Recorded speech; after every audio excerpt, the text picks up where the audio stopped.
لا إله إلا الله وحده لا شريك له.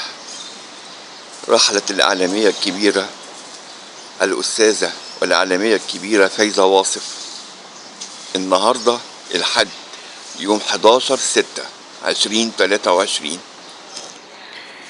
الإعلامية الكبيرة فايزة واصف صاحبة أكبر برنامج اجتماعي كان بيجتمع عليه كل المصريين والعالم العربي في الثمانينات، برنامج حياتي، اللي كان بيناقش المشاكل المجتمعية للمجتمع المصري والعربي في الوقت ده.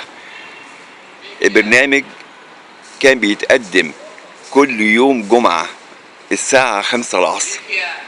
برنامج كان كل الناس بتتابعه، ترمي الإبرة، حرفيا ترمي الإبرة في الشارع تسمع رنتها من كتر ما الشارع فاضي. حقيقي الفقيدة والإعلامية الكبيرة الأستاذة فايزة واصف